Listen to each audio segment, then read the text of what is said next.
और ये कहा कि मैं जांच में सहयोग करूंगा। मनीष सिसोदिया को एक बार फिर सीबीआई का सामना करना पड़ेगा। सीबीआई ने एक बार फिर से उन्हें सम्मन भेजा है। आज सीबीआई सिसोदिया से पूछताछ करेगी। सीबीआई मुख्यालय में मनीष सिसोदिया से होगी पूछताछ। आपको बता दें, दिल्ली शराब घोटाला मामला जिसमें सीबीआई आज एक बार फिर सिसोदिया से पूछताछ करेगी। लंबी जांच पड़ताल, शराब घोटाले के आरोपियों से लगातार पूछताछ हुई और उसके बाद सीबीआई ने आज फिर सिसोदिया को पूछताछ के लिए बुलाया है, जिसकी जानकारी उन्होंने खुद ट्वीट कर दी है। केजरीवाल सरकार की शराब नीति को लेकर विवाद थमता हुआ नहीं दिख रहा है। दिल्ली शराब घोटाला मामले में आज दिल्ली के डिप्टी सीएम मनीष सिसोदिया से सीबीआई पूछताछ करेगी। पूरे मामले ने एक बार फिर से तूल पकड़ लिया है। एक तरफ केजरीवाल अपने डिप्टी को पाक साफ बता रहे हैं, तो वहीं बीजेपी का सवाल यह है कि अगर सिसोदिया निर्दोष हैं तो जांच से आखिर क्यों डर रहे हैं। आइए रिपोर्ट आपको दिखाते हैं।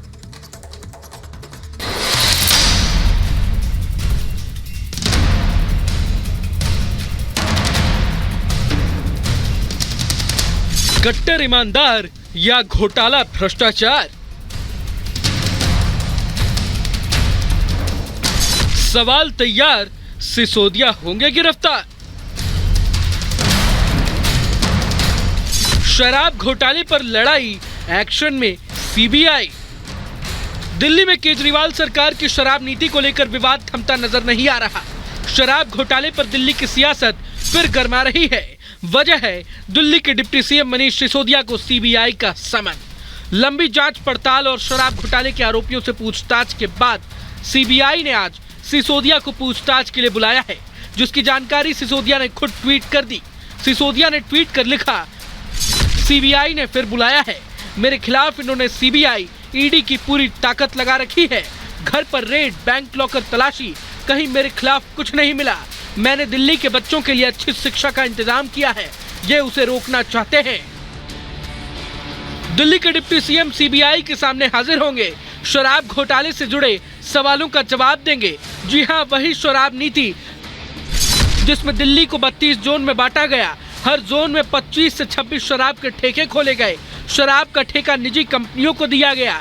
नई नीति में 849 लाइसेंस आवंटित किए गए। पहले की तुलना में शराब ठेके की दूरी कम की गई। शराब पीने की कानूनी उम्र सीमा भी घटाई गई। लेकिन सिसोदिया को समन मिलने के बाद बीजेपी और आम आदमी पार्टी आमने सामने आ गए हैं। दिल्ली के सीएम अरविंद केजरीवाल ने एक बार फिर मनीष सिसोदिया को पाक साफ बताया। शराब घोटाले की बात को नकारा। शराब घोटाला नाम की कोई चीज़ नहीं है, कोई घोटाला नहीं हुआ। सबसे अच्छी पॉलिसी देश में, सबसे पारदर्शी पॉलिसी हम लोगों ने बनाई।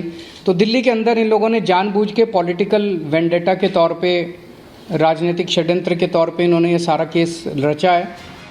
तो वहीं बीजेपी ने पूछा कि सिसोदिया पाक साफ है तो घबराते क्यों हैं?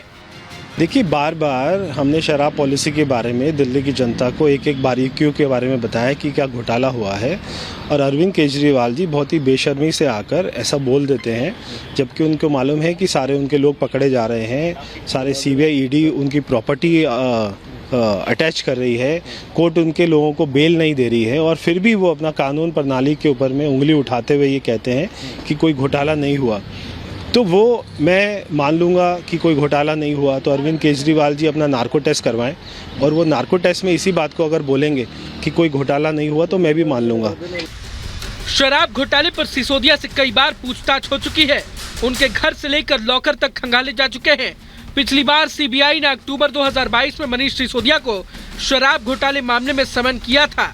जांच एजेंसी ने चार्जशीट दाखिल करने के करीब 3 महीने बाद उन्हें फिर शराब घोटाले मामले में तलब किया है।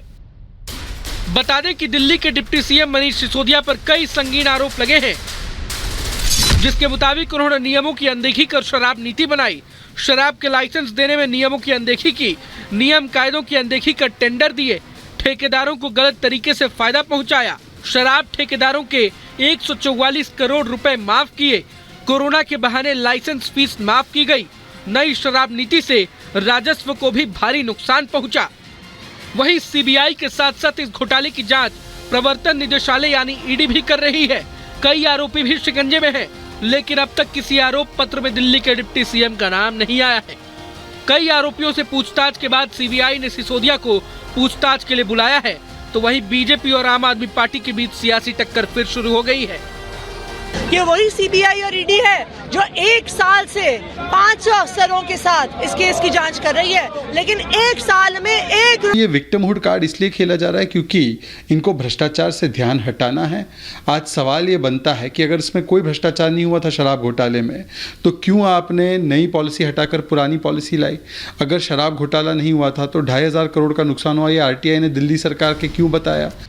सिसोदिया से पूछताछ से पहले ही बीजेपी और आम आदमी पार्टी के बीच सियासी संग्राम छिड़ा है, लेकिन अब सवाल है कि क्या सीबीआई को सिसोदिया के खिलाफ सबूत मिल गए हैं? शराब घोटाले के आरोपियों ने पूछताछ में सीबीआई को क्या क्या बताया है?